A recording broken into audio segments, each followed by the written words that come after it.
వసుదేవసుతం దేవం కంసచాణూరమర్దనం దేవకీ పరమానందం కృష్ణం వందే జగద్గురుం. ఉద్ధవ గీతలోకి తిరిగి మనం పునఃప్రవేశం చేస్తున్నాం. నిన్నటి వరకు ఉద్ధవుడు అడిగినటువంటి వివిధ రకాల సాధనలు భగవంతుడిని చేరుకోవటానికి ఉన్న వాటి గురించి వివరాలు చెప్పమని అడిగి, నా మనసు అయితే కేవలం భక్తి మార్గంలోనే లగ్నమైపోయి ఉన్నది, మరి ఏమిటి చేయాలో చెప్పమని అడిగినప్పుడు ఆయన మొత్తం కథ అంతా చెప్పిన తర్వాత ఏ విధంగా ఇది మార్పులు చెందుతూ వచ్చిందో, వేదవాణి మారుతూ వచ్చిందో చెప్పి, తరువాత అన్ని రకాల సాధనల్లోకి కూడా భక్తి యోగమే నాకు కూడా అత్యంత ఇష్టమైంది సుమా. ఎందుకంటే సాధకుడికి చేయడానికి అది అత్యంత సులభమైంది, ఎక్కువ నిబంధనలు ఉండవు, కష్టతరమైనటువంటి సాధనలు అవసరం ఉండదు. కేవలం ఆయన్ని నమ్ముకోవడం, ఆయన్ని దృష్టిలో పెట్టుకుని ఉండడం తప్ప ఇంకొక విధమైనటువంటి అవసరం లేదు కనుక అదే అన్ని విధాల అత్యంత శ్రేయస్కరమైంది అని చెప్తూ, భక్తి మార్గంలో నిష్ణాతుడైపోయినటువంటి వాడి యొక్క ప్రవర్తన, వాడు ఏ విధంగా ఉంటాడు, వాడి గుణాలు ఎట్లా ఉంటాయి, అవన్నీ చెప్పాడు. తరువాత భక్తి మార్గంలో ఉంటూ పూర్తి సాఫల్యత, సంపూర్ణమైనటువంటి భక్తి సాధన కుదరని వాడికి ఏ విధంగా మధ్యలో ఆటంకాలు వచ్చినప్పటికీ నేను వాడిని బయట వేసి నా మార్గంలో కూర్చోబెడతాను అనేటువంటి విషయాలు కూడా మనకు అన్నీ చెప్పడం జరిగింది.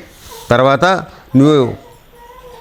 నిన్న మనం నీ కథ, నా కథలో విన్నాం. కానీ భక్తుడి యొక్క లక్షణాలు ఎట్లా ఉంటాయంటే, నా గురించిన కథ వచ్చినప్పుడు వాడి కళ్ళమ్మటి నీళ్లు గారిపోతూ ఉంటాడు, ఆనందంతో పారవశ్యంతో నృత్యం చేస్తూ ఉంటాడు. ఆ విధంగా వాడు మాట్లాడాలంటే గొంతు గద్గదం అయిపోతుంది. ఇటువంటి లక్షణాలన్నీ కూడా భక్తుడికి ఉంటాయని చెప్పి ఆయన చెప్పడం జరిగింది. అయిపోయిన తర్వాత ఇప్పుడు అక్కడికి రకరకాల యోగ సాధనల గురించి చెప్పడం అయిపోయింది. జ్ఞాన, కర్మ, భక్తి మార్గాల్ని చెప్పడం జరిగిపోయింది. అయిన తర్వాత ఇప్పుడు ఉద్ధవుడు మళ్ళీ ఇంకొక ప్రశ్న సంధిస్తున్నాడు ఇవాళ. అర్థమైందా? అంటే న్యాయంగా, సిన్సియర్గా, అంటే శ్రద్ధగా వినేటువంటి సాధకుడికి, శిష్యుడికి విన్న కొద్దీ సందేహాలు రావాలి. ఇంగ్లీష్లో ఒక సేయింగ్ ఉంది, doubt is the sign of wisdom. సందేహం ఎవరికి ఏమీ రావటం లేదు అంటే చెప్పేవాడిలో డిఫెక్ట్ అన్నా ఉండాలి, వినేవాడిలో డిఫెక్ట్ అన్నా ఉండాలి. ఎవరికి ఏ సందేహం రాలేదంటే, చెప్పేవాడు సరిగ్గా చెప్పలేకపోతున్నాడు అనుకో, నీకు సందేహం రాదు. వినేవాడు అశ్రద్ధగా వింటున్నాడో, ఏదో ఆలోచిస్తూ వింటున్నాడు అనుకోండి, వాడికి సందేహం రాదు. అది సో వీడికి వస్తుంది, ఒకటి విన్న తర్వాత ఒకటి చైన్గా సందేహాలు వస్తున్నాయి. సో ఇవాడు అడుగుతున్నాడు. ఉద్ధవుడు అంతయు విని మరల ఇలా ప్రశ్నించాడు. ఓ అరవిందాక్ష, మోక్షాధ్యక్ష, అంటే మోక్షం అనేదానికి ఆయన అధ్యక్షుడు వంటి వాడు కాబట్టి ఆయన మోక్షాధ్యక్ష కృష్ణ, ముముక్షువులు తమరిని ఏ రూపంలో ధ్యానించాలి అని ప్రశ్నించాడు. ఇప్పుడు అంటే మనం ధ్యానం అంతా చేసేసి భక్తి యోగంలో పరిపూర్ణత చెందిన వాడి సంగతి నిన్న చూసాం, నిన్నటి వరకు కదా. ఇప్పుడు అసలు భగవంతుణ్ణి పూర్తిగా సాక్షాత్కారం చేసుకోవడానికి ఏ విధమైనటువంటి ధ్యాన విధి చేయాలి, ధ్యానం ఏంటి అది అడుగుతున్నాడు ప్రశ్న. అంటే మొదలకు వచ్చాడు అన్నమాట కదరా. ధ్యానం చేస్తేనే కదరా నీకు భగవంతుడు సాక్షాత్కారం వచ్చేది. ఇప్పుడు ఆ ధ్యానం ఎలా చేయాలి, ఏ రూపం మీద చేయాలని అడుగుతున్నాడు. ఓకే, ఏ భావంతో చింతన చేయాలి, ఏ రూపంలో ధ్యానించాలి, ఏ భావంతో, నేనే భావంతో ఉండి నేను ఆ ధ్యానం చేయాలని అడిగాడు. కృష్ణ భగవానుడు ధ్యాన విధానం ఇలా బోధిస్తున్నాడు. ఓ ఉద్ధవా, ధ్యాన సంకల్పం కలవాడు ఏకాంత పవిత్ర ప్రదేశంలో, ఎత్తు పల్లాలు లేని సమతల ప్రదేశంలో ఆసనం ఏర్పాటు చేసుకోవాలి. అది ఎత్తు పల్లాలు ఉంటే ఏమవుతుందంటే మనం ఒక్కొక్కసారి తూకి పడిపోతూ ఉండే అవకాశం ఉంటుంది ధ్యానంలోకి వెళ్ళిన వాడు. అర్థమైందా? సో అందువలన ఆసనం ఏర్పాటు చేసుకోవాలి. ఆసనంపై శరీరాన్ని నిలిపి, అంటే కూర్చోబెట్టి సుఖంగా విశ్రాంతిగా కూర్చోవాలి. అంటే ఎన్నో రకాల విధాలుగా మనం కూర్చోవడానికి అవకాశం ఉంది. ఒకటి అత్యంత ఉత్తమమైనది పద్మాసనం. దాన్ని మించినటువంటి ఆసనం లేదు. దాని తర్వాత రెండోది అర్ధపద్మాసనం, తర్వాత వజ్రాసనం, తర్వాత సుఖాసనం. సుఖాసనం అంటే ఇప్పుడు మన మామూలుగా కాళ్ళు మడుతూ కూర్చునేది, అదేనా? అయితే ఏ సాధకుడికి ఏ ఆసనంలో కూర్చుంటే సుఖంగా ఉంటుందో ఆ ఆసనంలో కూర్చోమన్నారు, అంతేగాని అందరూ పద్మాసనంలో కూర్చోమని చెప్పటల్లా. అసలు కాళ్ళు వంగవు పద్మాసనం వేయటానికి. 70% మందికి ఎవరికి కాళ్ళు వంగవు, నేను రాసిస్తా. అవదది చిన్నప్పటి నుంచి ప్రాక్టీస్ ఉంటే కానీ రాదు. ఇప్పుడు పొద్దున్న నాడీ సంచాలనం చేస్తుంటే మోకాళ్ళ దగ్గర కొడుతున్నారు, అరికాల్లో కొట్టరా నాయన అంటే మోకాళ్ళ దగ్గర కొడుతున్నారు. మరి ఇప్పుడు నువ్వు పద్మాసనం ఏం వేస్తావురా అయ్యా? సందర్భం వచ్చింది కానీ చెప్తున్నా. ఎందుకంటే శరీరాన్ని ఆ విధంగా పెంచుకుంటున్నాం, ఓ చెట్టులాగా. దానికి ఏ కదలిక ఉండదు, స్పర్శ ఉండదు, అంతే. దీనివల్ల అది కుదరదు. ఇక్కడ ఏమంటున్నాడంటే నీకు ఏ ఆసనం సుఖంగా ఉంటుందో, ఆసనం సుఖాసనం అంటారు దాన్ని. సో సుఖంగా మామూలుగా మన ఇంటికి భోక్తల్ని పిలిచి మనం భోజనం పెట్టేటప్పుడు కూడా సుఖేన మౌనేన భోక్తవ్యం అని చెప్తాం మంత్రం. అంటే నువ్వు సుఖంగా కూర్చొని మౌనంగా ఉండి కావాల్సింది తిను అని. అందుకే అన్నం తింటూ మాట్లాడటం తప్పు. ఎందుకని నీవు ఆహారం తీసుకునేటప్పుడు మీ అందరికీ నేర్పుతున్నాం, లోపల 5 సార్లు పరమాత్మకి నివేదన చేసి తినమని చెప్పి. దానిలో ఉద్దేశం ఏమిటి?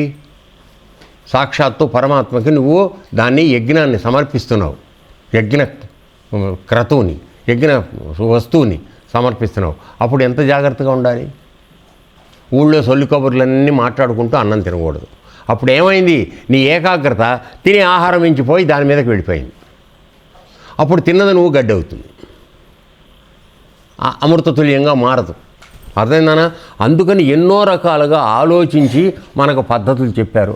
కాకపోతే ఇప్పుడు ఇవాళ రేపు ఏంటంటే చెప్పినవన్నీ కూడా మనకి కొద్దిగా అనుసరించడానికి కష్టంగా ఉన్నాయి కాబట్టి చేదస్తంగా అనిపిస్తాం. ఏది పాటించాలన్నా ఏందిరా చేదస్తా అన్నీ చెప్తాడని అనిపిస్తుంది. కానీ వాళ్ళు ఎన్నో ఆలోచించి చెప్పారు ఇవి. కాబట్టి ఇక్కడ కూడా ఏంటంటే ధ్యానాన్ని కూర్చునే ముందు మీరు ఖచ్చితంగా ఒక విధంగా కూర్చోవాలని అనుకోవద్దు. నీకు ఏ విధంగా సుఖంగా ఉంటుందో అంత సుఖమైన దాంట్లో కూర్చో. అయితే రెండో విషయం ఏమిటంటే ఇక్కడ చెప్పపోయినా నేను చెప్తున్నాను. మామూలుగా ఆసన సిద్ధి అనంటే కనీసం 45 నిమిషాలు నువ్వు కూర్చున్నటువంటి పద్ధతిలోంచి మారకుండా ఉంటే అప్పుడు నీకు ఆసన సిద్ధి కలిగినట్టు. సో ప్రతి 10 నిమిషాలకి లేచి అటు ఇటు కదులుతూ ఉండి అక్కడ సర్ది ఇక్కడ సర్ది ఉంటే ఏం జరుగుతోంది ఆలోచించండి ఒక్కసారి. నువ్వేమో ఇక్కడి నుంచి ప్రయాణం చేసి తీసుకెళ్ళి సుషుమ్న దగ్గర నుంచి ఇక్కడ కలపాలని నీ ప్రయత్నం. అది కదా ధ్యానంలో ఉన్నది, అంతే కదా అన్న? మనసును ప్రశాంతపరిచి మనం పైకి ప్రయాణం చేద్దామని. అది చేయాలనుకున్నప్పుడు కంటిన్యూస్గా ఫ్లో ఉంటే వస్తుందా? నువ్వు 4 నిమిషాలకు ఒకసారి నల్లా కట్టేస్తూ ఉంటే ఫ్లో సరిగా వస్తుందా? నువ్వు సీటింగ్ మారినప్పుడల్లా నీ నల్లా కట్ అయిపోతుంది, ఆ ప్రసారం ఆగిపోతుంది, అవునా కాదా? ఇది ప్రాక్టికల్గా ఆలోచించండి. అందుకని 14 సార్లు మారకూడదు సీట్లోంచి. కూర్చుంటే కాసేపు కూర్చోవాలా. నొప్పి వస్తుంది, దాన్ని పట్టించుకోకు. అలా లేకుండా ఉండటానికి నేను సుఖంగా కూర్చోమని చెప్పాం. ఒకసారి కూర్చున్నాక మళ్ళీ మారద్దు. ఎందుకని ఈ వెనకాల జరిగేటువంటి శక్తి ప్రసారం ఏదైతే ఉందో అది బ్రేక్ అయిపోతుంది. బ్రేక్ అయిపోతే నువ్వు మళ్ళీ కిందకు వచ్చి మళ్ళీ మొదలు. అంటే ఎప్పుడు మనం ప్రతిరోజు కూడా కాసేపు పైకి వెళ్ళటం, కింద పడిపోవటం, మళ్ళీ పైకి ప్రయత్నం చేయడం, అంతే తప్ప కంటిన్యూస్గా మనం పైకి వెళ్ళే ప్రయత్నం జరగడం లేదు, అవునా కాదా? సో అందువలన కూర్చునేటప్పుడు సుఖాసనంలో కూర్చో, కంఫర్టబుల్గా ఎలా ఉన్నావో అలా మంచిగా కూర్చో, కదలకుండా కూర్చో. Okay, right. కూర్చున్నప్పుడు చేతులు ఒడిలో పెట్టుకోవాలి. సరే, కొంతమంది బయట ఇట్లా పెడతారు, ఇది చేస్తారు, ఏవో రకరకాలు. కృష్ణ పరమాత్మ చెప్పిన విధానంలో ఇది మనదా కాదా దీన్ని మాట్లాడకండి. అక్కడ పుస్తకంలో ఉన్నది ఏదో అది చెప్తున్నాను, వినండి. మనం చేసేది భిన్నంగా ఉండొచ్చు, అది దాని తర్వాత మాట్లాడదాం. ఓకేనా? రైట్. తర్వాత దృష్టికను నాసిక అగ్రభాగమున ఉంచవలెను. చాలా కొద్దిగా డిస్ప్యూటివ్ ఫ్యాక్ట్ ఇది. నాసిక అగ్రం అంటే ఏదైనా ఇంకా కనకయ్య నాసికాగ్రం అంటే ఎక్కడరా? గుడ్. నాసికాగ్రం అంటే ఇది కాదు. నాసిక అగ్రం అంటే మొదటి భాగం ఇది, ఇక్కడ ఉంది. ఇక్కడి నుంచి స్టార్ట్ అవుతుంది ఈ నాసిక కదా. అది ఊరికే కొన వేలాడింది. ఎందుకని? గాలి పోవటానికి 2 గొట్టాలు, దానికో పైన కవరు. చాలామంది ఇదే చెప్తారు, కానీ మన గురుదేవులు మాత్రం అది కాదు చెప్పింది. చెప్పడం ఎక్కడ నువ్వు దృష్టి పెట్టాలంటే పరమాత్మ ఎక్కడికి వస్తున్నాడో అక్కడికి నువ్వు వెళ్ళాలి. అది అగ్రభాగం. సో ఇక్కడ దృష్టి పెట్టాలి. అందుకోసమే వేమన పద్యంలో కూడా మనకు చెప్తాడు, నాసికాగ్రమునందు నయమును చేర్చుక మూసి మూయక కనుమూలలందు చూచి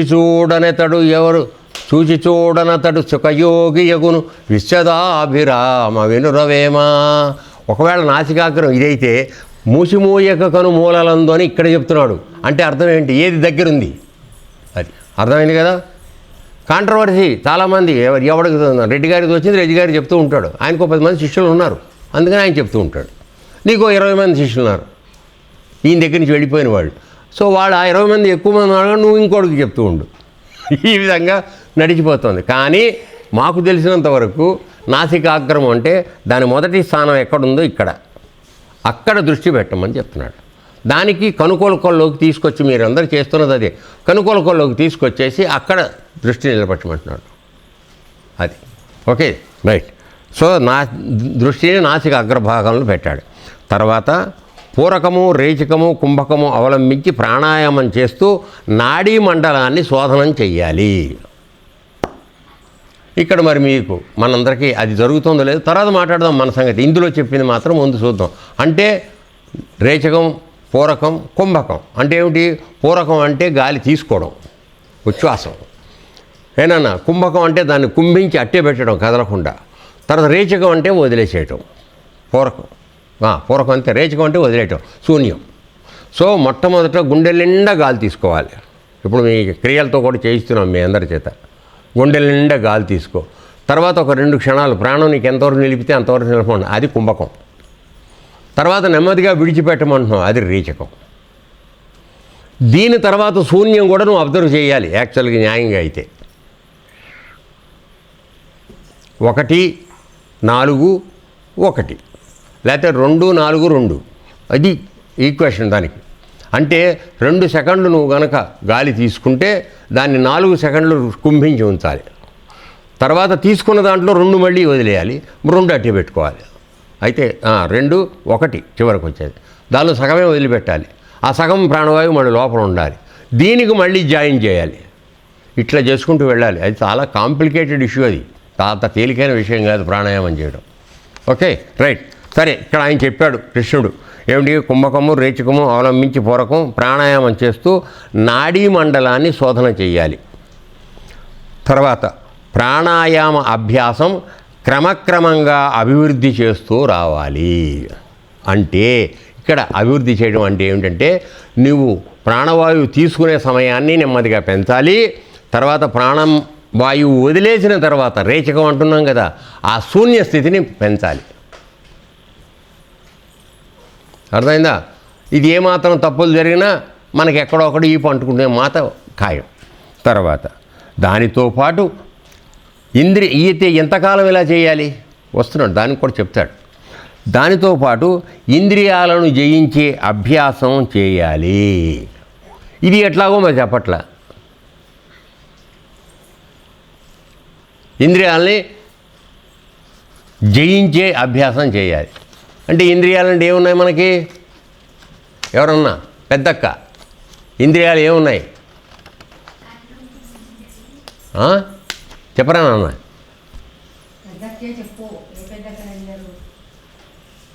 అది పిల్ల చెప్తోంది.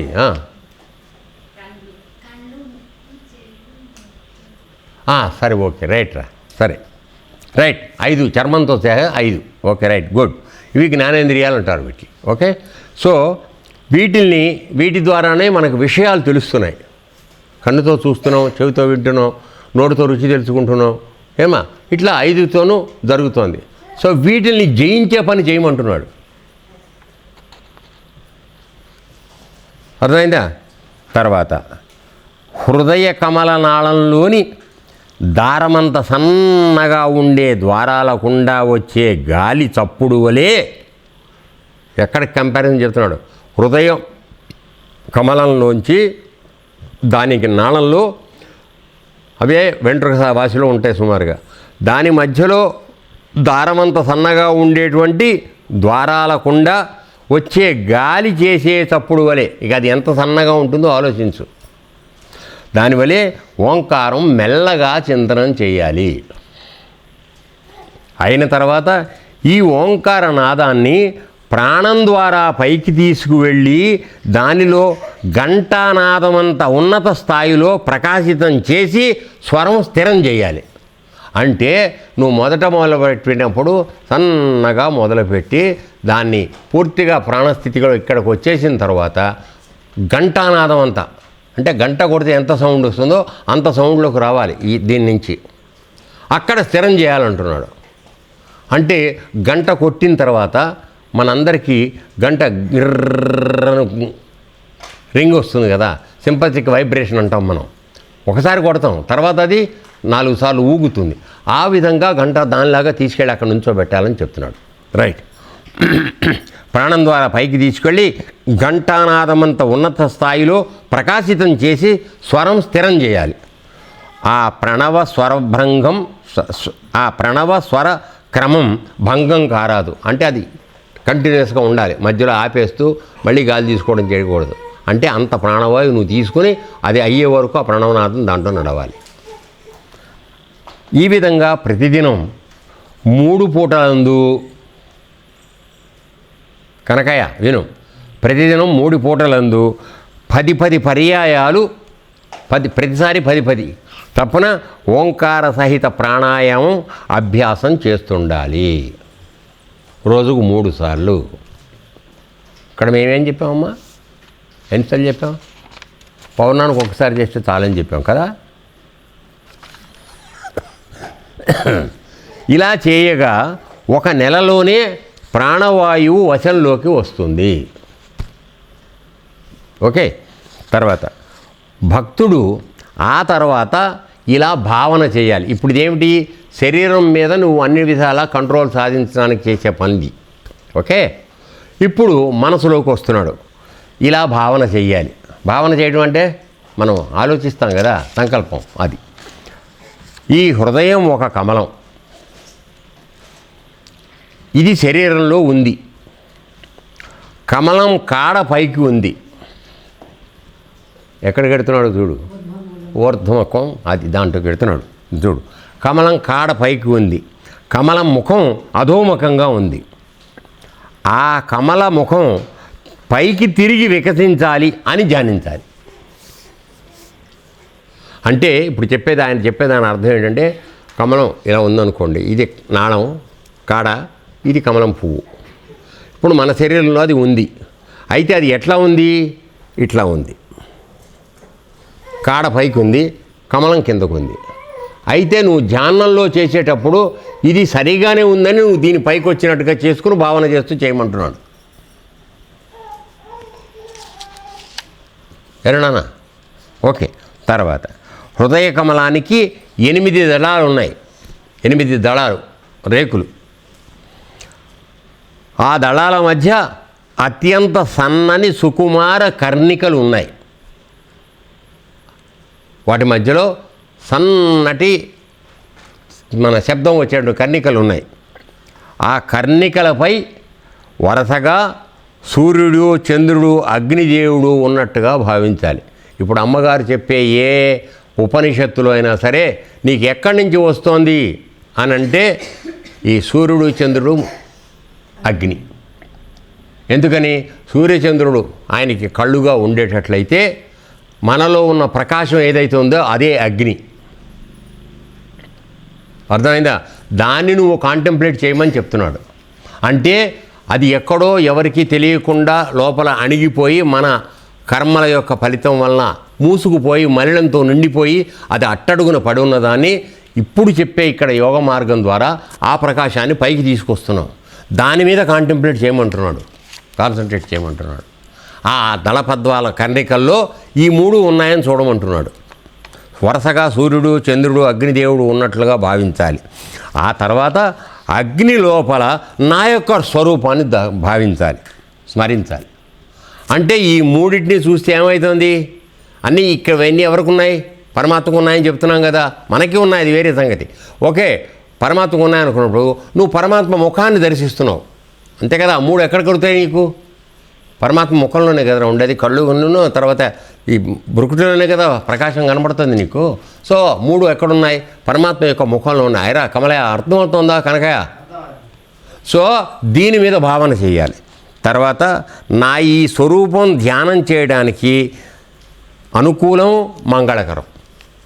అక్కడ ముందుగా సూర్యుడు, చంద్రుడు, అగ్నిని తలుచుకుని అది ఆ వాటి మధ్యలో పరమాత్మ ఉన్నాడనే భావన చేసంటే ఆయన ముఖానికి ఇవన్నీ ఉన్నట్టుగా నువ్వు భావన చేస్తే అటువంటి స్వరూపం, ఆయన ముఖం ఏదైతే ఉందో అది అత్యంత మంగళకరమైనటువంటి స్వరూపము. దాన్ని నువ్వు ధ్యానం చేయాలని చెప్తున్నాడు. ఏం గురుగారు? తర్వాత ఇక నా రూపం సుమనోహరం, ఎంతో మనోహరమైనటువంటిది నా రూపం, సుందరం, అత్యంత అందంగా ఉంటుంది. నా అవయవ నిర్మాణం సర్వశ్రేష్ఠ లక్షణ లక్షితం. నా ఎక్కడ వంక పెట్టడానికి ఒక అంగుళం కాలు తక్కువగా ఉందండి, ఓ చేయి వంకరగా ఉందండి, ఒక వేలు వంకరగా ఉందని అంటానికి వీలు లేదు. అన్నీ పర్ఫెక్ట్గా ఉన్నాయి. ప్రశాంతిదాయకం. ఆయన ముఖం చూస్తే ముందు మనకి ప్రసన్నత వచ్చేస్తుంది. అంటే అంత శాంతరూపం ఆయన ముఖంలోంచి వెలువడుతూ ఉంటుంది. చూడగానే నువ్వు ఆటోమేటిక్గా శాంతిగా వెళ్ళిపోతావు. గురువును గుర్తించడానికి కూడా ఇదొక ప్రమాణంగా చెప్తారు. ఎవరి దగ్గరికి, ఏ గురువు దగ్గరికి వెళ్ళి, అంతకుముందు నీ గురువు కాదు అతను, ఎవరి దగ్గరికి వెళ్ళిపోయిన తర్వాత నీ మనసు అత్యంత ప్రశాంతంగా మారిపోతుందో, సందేహాలు లేకుండా అయిపోతుందో వాణ్ణి గురువు. తర్వాత ప్రశాంతిదాయకం. ముఖ కమలం అత్యంత ప్రస్ఫుటం, చాలా క్లియర్గా కనపడుతుంది. ప్రఫుల్లితం అంటే పులకింత కలిగిస్తూ ఉంటుంది ఆ ముఖం చూడగానే. తర్వాత సుందరం, అందంగా ఉంటుంది. సుకుమారం, అట్ ది సేమ్ టైం చాలా కోమలంగా ఉంటుంది. ఒకసారి భావించండి, ఇప్పుడు వినడం కాదు, ఈ రూపాన్ని భావించండి. పరమాత్మ యొక్క రూపం అలా ఉందని ఇది భావించమని చెప్తున్నాడు మనని. అర్థమైందా? సుశోభితం, శోభనంగా ఉంటుంది. తర్వాత నా దీర్ఘబాహువులు ఆజానుబాహువులు, అంటే నా చేతులు చాలా పొడుగ్గా ఉంటాయి. ఆజానుబాహు అని ఎవరంటారంటే ఎవడి యొక్క చేతులు వాడి మోకాళ్ళ వరకు ఉంటాయో వాడు ఆజానుబాహు. రాములు వారికి ఉండేవాటి, మనందరికీ ఉంటాయి కానీ అక్కడ దాకా ఉండవు, చూసుకోండి. తర్వాత నా దీర్ఘబాహువులు ఆజానుబాహువులు, 4 నవశౌర్య విలసితాలు. 4 ఆయన మన విష్ణుమూర్తి యొక్క దర్శనం 4 చేతులతో ఉంటాడు కదా. సో ఆ 4 కూడా ఎప్పుడు కూడా శౌర్యాన్ని చూపిస్తూ ఉంటాయి. నా గ్రీవం సుగ్రీవం అంటే దాదాపుగా మెడను అనుకోవాలి. సుగ్రీవం అంటే కదా, కంఠం. సో అది అనుకోవాలి, అది సుగ్రీవం అంటే చాలా మంచి యొక్క ఇది అందాన్ని తెలియజేసేది. తర్వాత నా కపోలాలు సుస్నిగ్ధాలు అంటే కపోలాలు అంటే ఇవి బుగ్గలు. మరకత మణిభాసురాలు అంటే అది మెరుస్తూ ఉంటుందన్నమాట. మనం మామూలుగా ఆడవాళ్ళు అదేంది గులాబీ రంగుది కొట్టుకుంటూ ఉంటారు కదా బుగ్గల మీద మేకప్ చేసుకునేప్పుడు.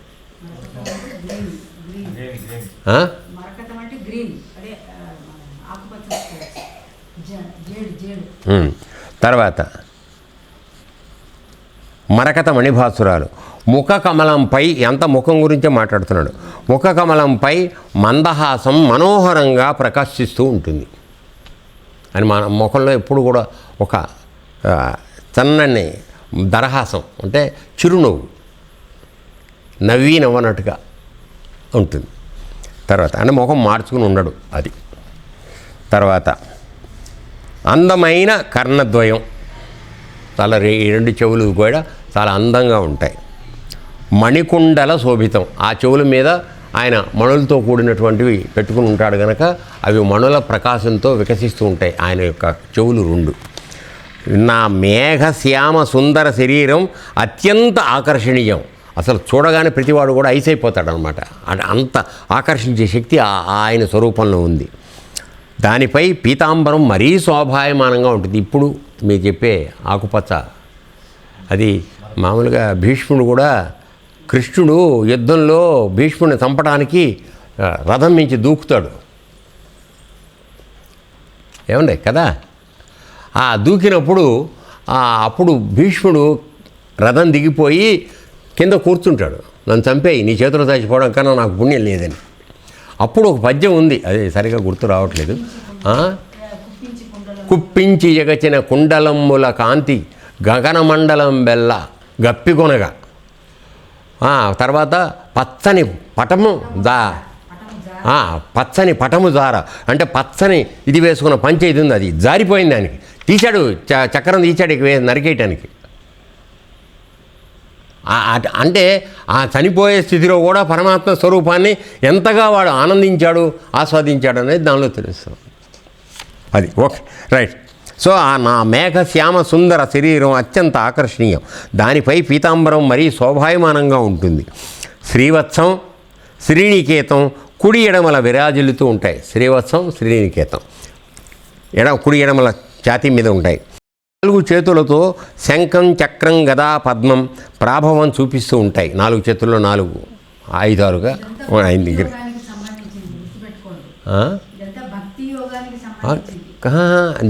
ధ్యానంలో ఎప్పుడు భక్తి యోగంలోంచే నువ్వు ధ్యాన యోగంలోంచే నువ్వు భక్తిలోకి వెళ్ళాలి. నేను ఇందాక అదే చెప్పింది.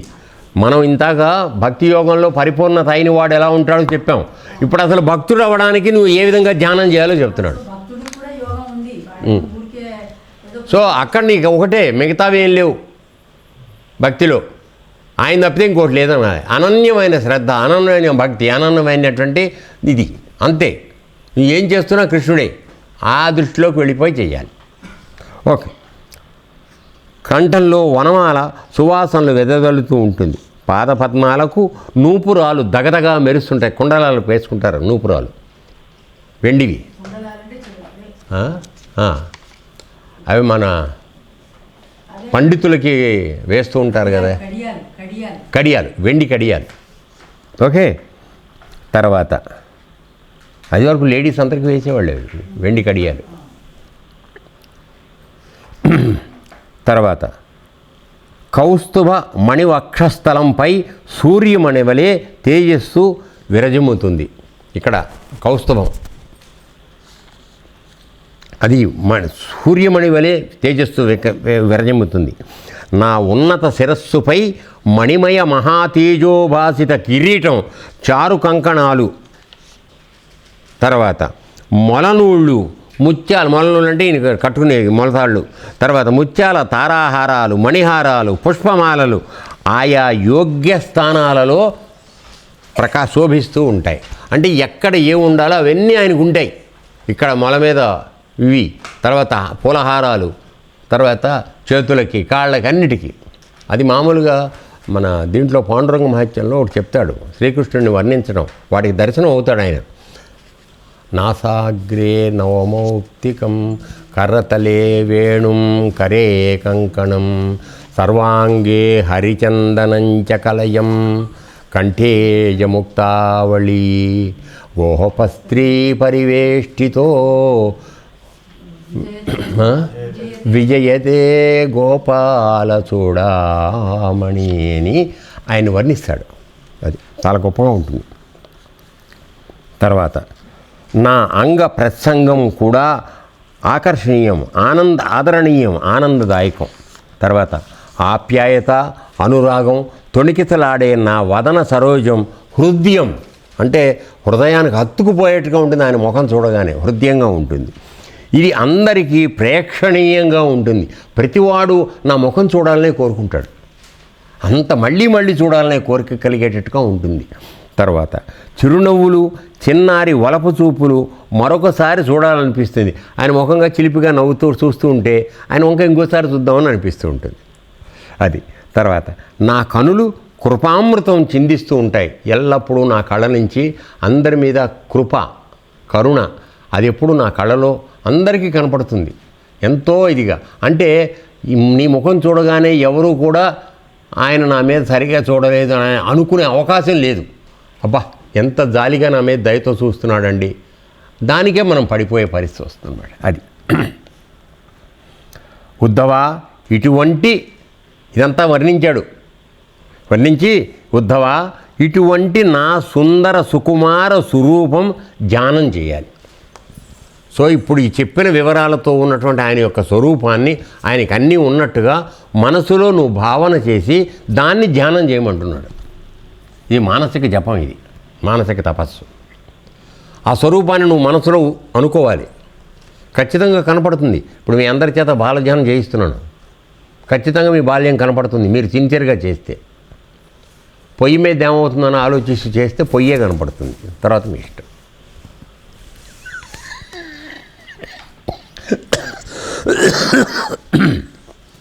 సరే, ఓకే. భక్తుడు నా అంగ ప్రత్యంగాలను భావనం చెయ్యాలి. తర్వాత ఆ ధ్యానంలో మనస్సు లగ్నం కావాలి.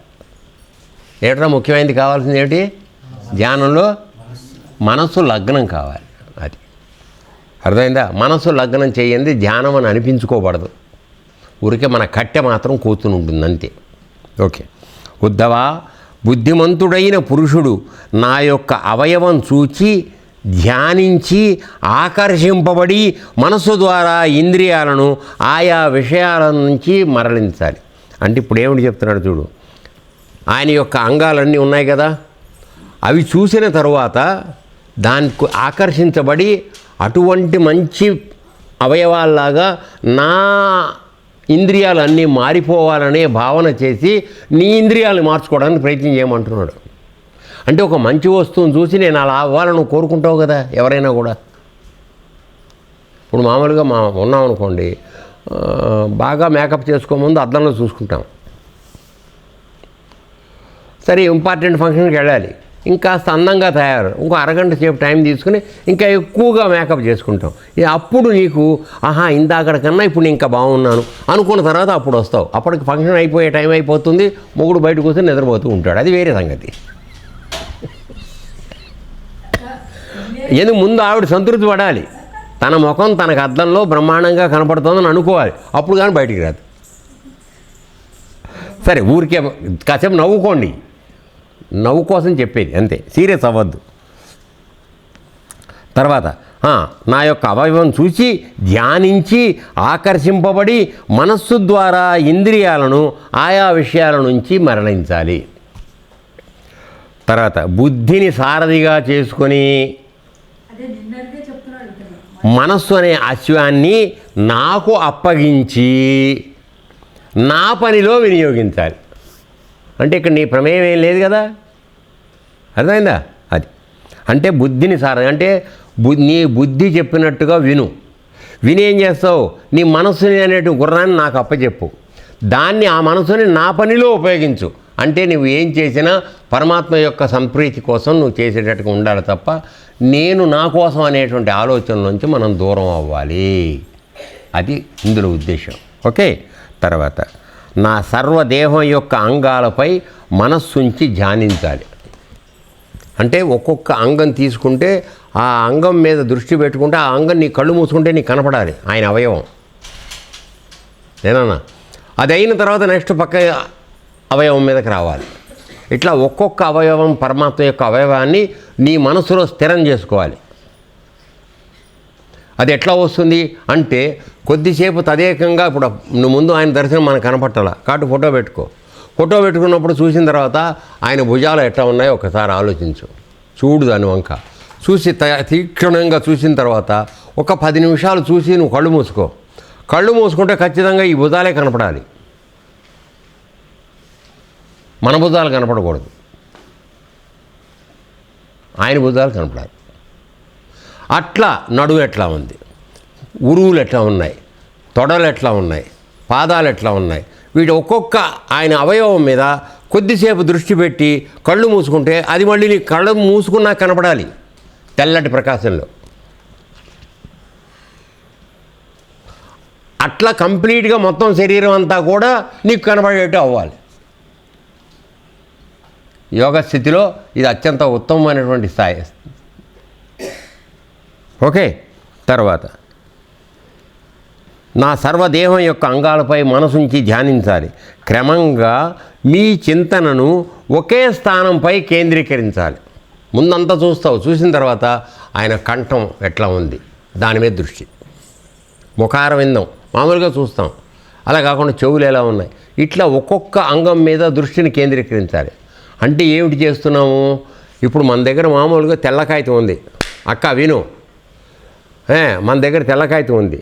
తెల్లకాగితం ఉన్నప్పుడు కృష్ణ పరమాత్మ యొక్క బొమ్మ వేద్దామని అనుకుంటున్నాం మనం కదా. అప్పుడు ఏం చేస్తాం? మొట్టమొదట్లో ముఖానికి ఇట్లా ఒక గీత గుండ్రంగా గీసి దానికి చెవులు, జుట్టు, కళ్ళు వచ్చినట్టు, పళ్ళు ఉన్నట్టు ఇవన్నట్టుగా పెడుతుంటే వస్తున్నావు కదా. అట్లా ఇప్పుడు ఈయన ఏం చెప్పుకుంటున్నా అంటే, నాకున్నటువంటి కళ్ళు పళ్ళు ఇవన్నీ కూడా నువ్వు ముందు చూడు, చూసి మనసులో నిలుపుదాన్ని. కళ్ళు మూసుకుంటే మళ్ళీ నీకు కనపడాలి, అంతగా ప్రాక్టీస్ చేయాలి, అది చెప్పేది. ఓకేనా? రైట్. అన్ని అంగాలను చింతించక నా మందహాసామృత ముఖ చంద్రునిపై దృష్టిని నిలపాలి. ఇప్పుడు అన్ని చూడటం అయిపోయిన తర్వాత చివరికి వచ్చేప్పటికి ఆయన ముఖం మీద దృష్టి పెట్టు. ఎందుకని? ఉన్న సరుకంతా అక్కడ ముఖంలోనే ఉంది ఆయన దగ్గర, కాబట్టి దాని మీద దృష్టి పెట్టు. జ్ఞానం అక్కడి నుంచే వస్తుంది, ఆయన జ్ఞానం మనకి అందేది ఆయన ముఖం నుంచి అందుతుంది. కాబట్టి దృష్టి దాని మీద పెట్టు.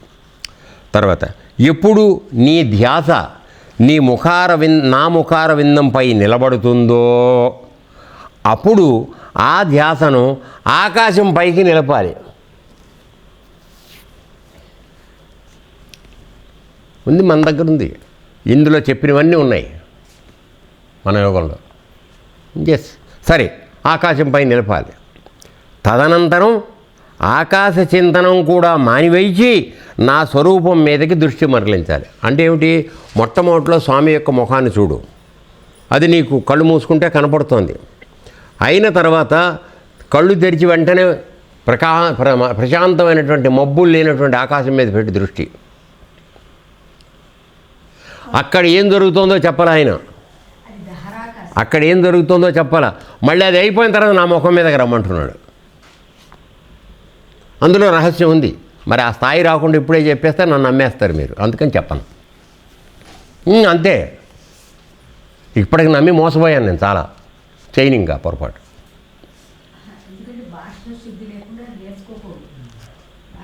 ఎందుకంటే నాన్న, ఎవరి ఉద్దేశం 10 ఏళ్ళు అయినా కూడా నీ దగ్గర సదుద్దేశం ఉందనే సంగతి నాకు తెలియడంలా.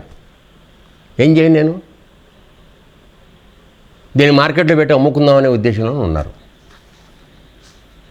అందువల్ల నాకు చెప్పే అవకాశం లేదు. పోతే పోనీ, మనం ఏం చేయలేం. ఇప్పుడు ఎందుకంటే భ్రష్టుడి చేతిలో పట్టి గురువుగారిని నాశనం చేయడం కన్నా నేను నాశనం అవడం నో ప్రాబ్లం. రామానుజాచార్యులు అనుకున్నది అదే. అర్థమైందా బేట? కనీసం కాపాడతాను గురువుగారి విద్యని. అందుకని సంపూర్ణమైన విశ్వాసం, నువ్వు అన్నీ వదిలేసి నా దగ్గరకు వచ్చిన రోజున నీకు చెప్తాను, ఎవరికైనా సరే. అలా రాకుండా పారిపోయిన వాళ్ళే మిగతా వాళ్ళందరూ. సరే, ఇప్పుడు దాని సందర్భం కాదు. ఇక్కడ ఏం చెప్తున్నాడంటే, ఈ ఛాయాపురుష దర్శనం అంటారు దీన్ని, అంటే అంతవరకే చెప్పి వదిలేస్తాను. ఛాయాపురుష దర్శనం అంటారు. అర్థమైందా? ఇది ఆఖరి మెట్టు. తదనంతరం ఆకాశ చింతనం కూడా మానివేచి నా స్వరూపం మీదకు దృష్టి సారించాలి. అప్పుడు సర్వత్రా సర్వంలోనూ నన్నే భావన చేస్తూ అన్నిటిలోనూ అన్ని రూపాలు నావిగా నమ్మి ధ్యానించాలి. అప్పుడు ఒక జ్యోతిని మరొక జ్యోతి వచ్చి కలిసినట్లుగా నీలో నన్ను చూసుకోవాలి. అప్పుడు పరమాత్మ నీ లోపల దర్శనం అవుతాడు. కాయము లోపలన్న పరమజ్యోతిని ఏ ఉపాయము వల్లనైనా కానగవచ్చున్, రాతిలో మానులు ఉన్న బ్రహ్మమును కనుగొనుట నీ తరమవునా నిజముగా చెప్పుమా. అర్థమైంది నాన్న? అందుకని ముందు నీలో చూసుకో ఆ జ్యోతిని. అప్పుడు ఆ జ్యోతి ప్రకాశమే అన్నిట్లోనూ ఉందని తెలుసుకో. చెట్టు లోపల, రాయి లోపల, అన్ని లోపల అదే ఉంది. అలా తెలుసుకోమని చెప్తున్నాను. అంతకు తప్పితే నీకు వేరే మార్గం లేదు. ఏనన్నా? తర్వాత నీవు నన్ను సర్వ ఆత్మలలో చూడగలవు. ఎప్పుడైతే నా స్వరూపాన్ని నువ్వు ఆస్వాదించగలుగుతున్నావో అందరిలోనూ ఆ స్వరూపమే నీకు కనపడుతుంది. అట్లా చూడగానే కృష్ణుడు కనపడతాడు నాకు రాజు ముఖంలో. అప్పుడు నేను రాజు అనే భావన పోతుంది. కృష్ణుని ఎలా చూస్తానో అలాగే చూస్తాను అని ఆ స్థితిలోకి రావాలి. ఇట్లు చిత్తం నాలో సమామితం కావాలి, అంటే నా యొక్క చిత్తం అందులో అణిగిపోవాలి. యోగి ఇట్లా ఇక్కడ ఇందాకేమో ధ్యానం అన్నప్పుడు ఇక యోగిలోకి వచ్చేసాడు. మార్పు చూడండి. అంటే ఇప్పుడు ఇంత నేర్చుకున్న తర్వాత నువ్వు యోగి అయ్యావు. ఇట్లా యోగి తీవ్ర ధ్యాన యోగంలో నిలిచి నాలో తన చిత్తాన్ని ప్రవేశపెడతాడు, సమైక్యం చేస్తాడు. అప్పుడు అతని చిత్తంలో వస్తు అనేకత్వం, అనేక ఊహ అపోహలు, అనేక మోహాలు, వ్యామోహాలు, భ్రమలు నివృత్తి అవుతాయి. ఇప్పుడు మనందరికి ఉన్నవి ఇవన్నీ ఉన్నాయి కదా.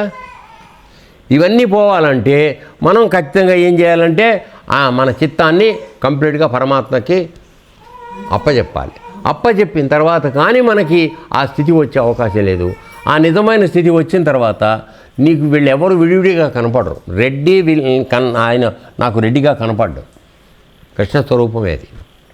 నా ఆత్మ ఏదో వాడి ఆత్మ అదే. అందుకని భగవద్గీతలో మనందరికీ చెప్పేది కూడా అదే. ఎప్పుడైతే జ్ఞాని తనను తాను తెలుసుకుంటాడో పరమాత్మే తానని, తనలో ఉన్న పరమాత్మ అన్ని ఆత్మల్లోనూ ఉందని, కాబట్టి వాటికి నాకు ఏ విధమైన తేడా లేదనే జ్ఞానం తెలుసుకుంటాడు. అందువలన వాడికి ఒక మనిషి పట్ల ద్వేషము, ప్రేమ, కామము, మోహము, ద్రోహము ఇవేమీ రావు. అన్నిట్లోనూ ఒకటిగా ఉంటాడు. సరే, ఇప్పుడు కంక్లూజన్ ఒక మాట చెప్పేస్తాను. ఇప్పుడు ఇది కృష్ణ పరమాత్మ చెప్పినటువంటి ధ్యాన విధానం. అయితే మన దగ్గర కూడా ధ్యాన విధానము, ప్రాణాయామము అన్నీ విడిగా మన యోగంలో కూడా చెప్పబడుతున్నది. అయితే అక్కడ దానికి ఇక్కడ దానికి తేడా మీరు కనుక అబ్జర్వ్ చేసి ఉంటే, ఏరా మనం చేసే యోగానికి ఇప్పుడు చెప్పిన దానికి ఏమైనా తేడా కనపడుతుందా నీకు? తేడా ఉందా? Right, very good. ఏమిటి తేడా?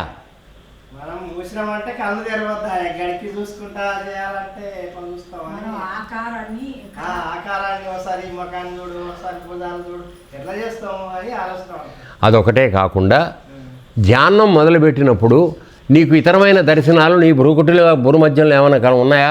ఉత్తి ధ్యానం మొదలుపెట్టినప్పుడు లేవు. నీకు ఇక్కడ మొదలు పెట్టడమే దర్శనంతో మొదలు పెడుతున్నాం. మేము పరమాత్మ యొక్క ప్రకాశాన్ని మీకు చూపిస్తూ తీసుకెడుతున్నాం. ఇంకా ఆ స్థాయిలన్నీ దాటిన తర్వాత వచ్చిన స్థితి నీకు మొదట్లోనే చెప్పబడుతుంది, ఎల్కేజీలోనే. అది తేడా.